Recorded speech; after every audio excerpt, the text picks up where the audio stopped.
Hi there, my name is Erica. I'm going to show you a bit of a yoga routine that's really great for the neck, for releasing any neck tension, for people who have that building up. If you have a tendency to bring your neck forward, or you have to lean forward over whatever you're working on the computer, or if you have clients who you're working on, body workers, hairstylists, there's a tendency to have a lot of tension in the neck. So we're going to see if we can work some of that out.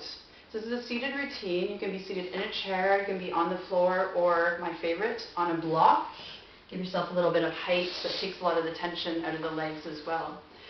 So we're going to start with isolating one shoulder and working into the opposite, or working into that shoulder with the opposite head movements. And this is really great to open up all the tension that happens in the shoulders. This is where the nerve that creates carpal tunnel syndrome is, and this creates space around that nerve. So we're going to take our right hand and place it on our left shoulder, just on the front here, and then the left hand comes on top of the right hand. This isolates the shoulder, keeps it from moving. Then we're going to turn our head to the right, and then pivot the head back. And it's like your axis point is your chin, so making the movement come from there. Really pressing that shoulder back, bringing the head back, the ear as close to parallel with the ground as you can, and you can feel a nice stretch in all the front here, maybe even over the top of the shoulder, a little bit behind, creating lots of space there. You can try to press your head back a little bit, explore the movement. Our neck moves in a lot of range of motion, so just taking some time to explore what happens when you make different movements. Make sure you're still breathing, just going to your edge. And then releasing that, releasing the hands. And use your hand to help bring your head back. We've just loosened up all the tension, so we don't need to add tension by using the neck muscles to come back. So we're going to come to the opposite side. Left hand comes to the right shoulder, right hand comes on top, really opening that shoulder. Turning the head to the left as much as it can, and then remembering that access point at the chin to let the head just drop back, revolving from the chin. See if you can press that right shoulder back and down a little bit more.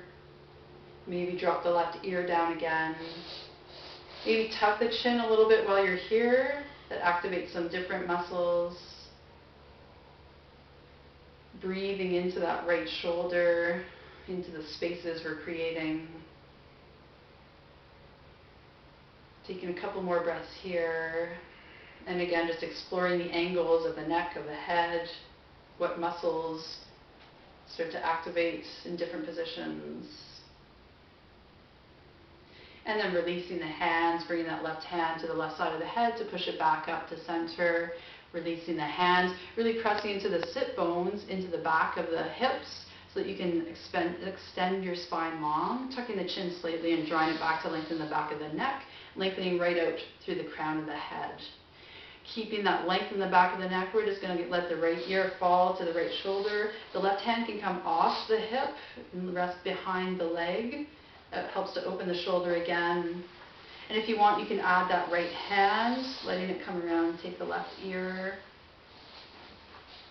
And it's just really lightly, it's not even pulling really, it's just kind of resting, and the weight of the hand is helping to pull the head down. And then when you're ready to release that right hand slides over to the right side of the head and lifts up, relaxing that hand back off the thigh, tucking the chin slightly and rooting into the back of the head to let the left ear drop to the left shoulder, rolling that right shoulder open as much as you can. And then either staying here if that's enough, or if you want to go a little deeper, that left hand can come and just sit on the top of the head, letting the arm be as relaxed as possible. And here again, you can tuck your chin slightly and root into the back of the skull to activate the muscles, go a little deeper into the stretch.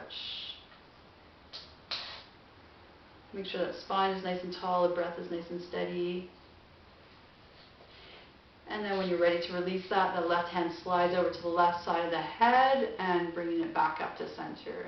Rolling the shoulders back.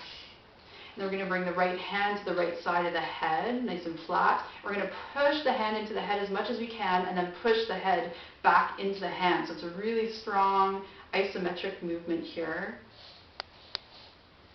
And then releasing that, we'll move over to the other side. So the left hand comes to the left side of the head, pushing the hand into the head, pushing the head back into the hand.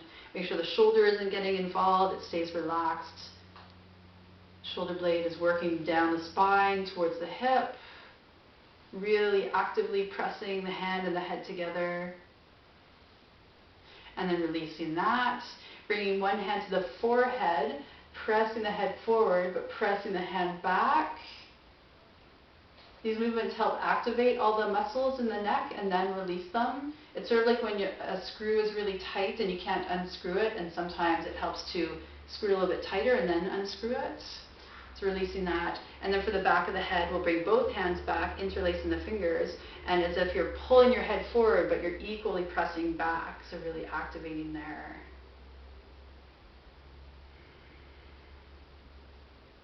And then relaxing that. Just notice the difference here. And then we'll do the same thing for the jaw. Anyone who gets jaw tension, you can make it a really loose fist and just start to press into the right side of the jaw. So as if you're pressing that jaw over to the left, but you're also with your jaw muscles pressing over to the right. So it's another really active one. Doesn't look like you're doing much, but it's super active. And releasing that and coming over to the other side, the loose fist, trying to press the jaw over to the right, but the jaw is pressing over to the left, resisting the fist. And releasing that, interlacing the fingers, bring them behind the head, lengthening the spine, lengthening the back of the head. Bring the elbows in nice and close to shoulder height, relaxing the shoulders and reaching the elbows away from you, and then just curling down.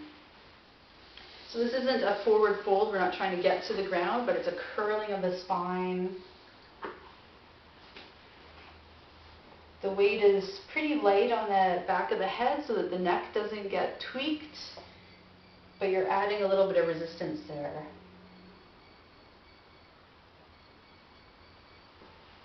Still breathing. And then inhaling to come back up. Bring the elbows wide. Keep the ribs tucked in, but lift up through the chest. Press the elbows back. These two exercises are really great for the upper back, any tension that's building up there. And then releasing that, releasing the hands. And there are some routines or some exercises for the neck, releasing the daily tension that builds up. I hope you enjoyed it. Namaste.